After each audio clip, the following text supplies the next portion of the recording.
Pacific Orange and Alnor.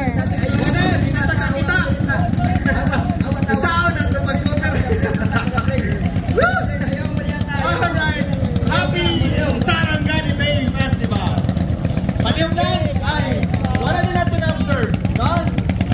Doraemon, nandito ang Doraemon. Itong mga force multipliers or mga Doraemon, Elimar, Jelly Ann, Pacific Orange, Alnor. Ready na?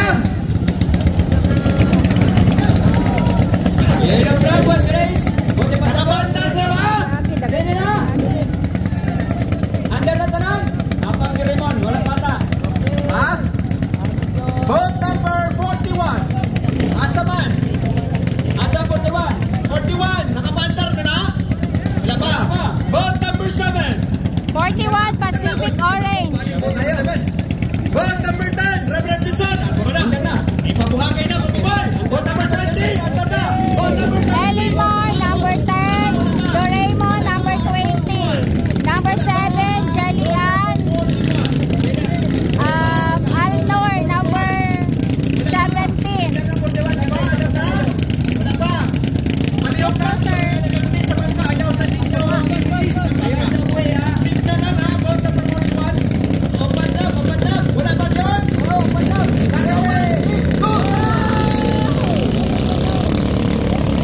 Alright, sige. Ato na. Buhian na nato.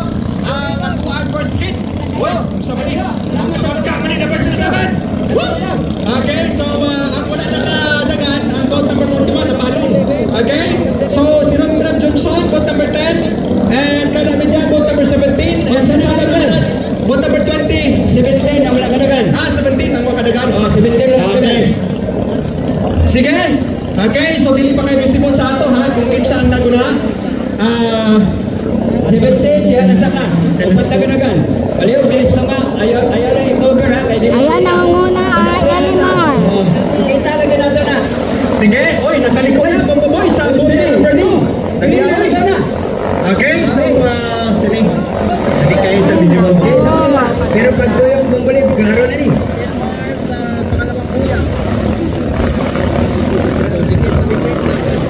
Okay, so vote number 17 si Kada Midyang ha. Liwag lang sa mga tao. Doraemon. Kita no ang mga bangka or mga numero nila. Okay? Sa Indian Doraemon ang nagana or Elimar? Kuani, Elimar ni. Elimar. Base sa iyang ulagway. Isundan siya sa Pacific. Pink. Pink pink or orange. 41 ata ng number 2. And then, nasa ikatulong spot ang Doraemon. Okay, dali. Bahagi na ni. Bumulit. Okay, so dali. Okay, so nakatuyok na sila sa boya number 4. Okay, approaching the boya number 1. Final na rin bang baboy, no? Okay. Isa pa. Masayok pa bumulit. Okay, so unang ano rin? Pangit ka itong dito na. Kasi lagi sa tunga. Okay, nangunguna pa rin ang Elimar. Followed by Pacific Orange and Doraemon. Uy, nabantikan ni Doraemon si Pacific Orange. Okay, pero wala po boy, no? Nabantikan ni Pacific Orange ang iyang spot. Reverend Johnson sa iyang report, bumulit mo na nakaging champion. Mga inilang mga racer na rin.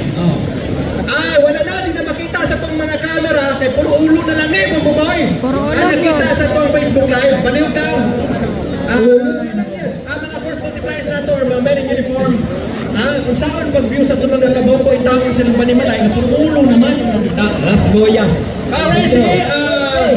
Okay, so dito na, no, sa last boya na, approaching sa boya number 2. Pinakalang na boya, medyo distansya, no, mga 50 meters ang distansya ni Elimar. Sa nagsunod sa uy, nauna na ni Doraemon, si Pacific Orange. Okay, Pero distansya sa una bumulit po kayo. layo na tayo. Nakapsan na ganin niya. Nakapsan na ganin niya itong vote number 7 na namangsi. Namangsi. Okay, so we have number 10 Elimar. Vote number 10, Reverend Son, timer, be ready. Reverend Johnson, Davao. Santa Maria Rizal. Okay, so sa first seat na to, ang boat number 10, Reverend Johnson from Santa Maria. And we have battle for second spot. Why? Kulot! Okay, ang laban ako. Tabok sa drum. Sige,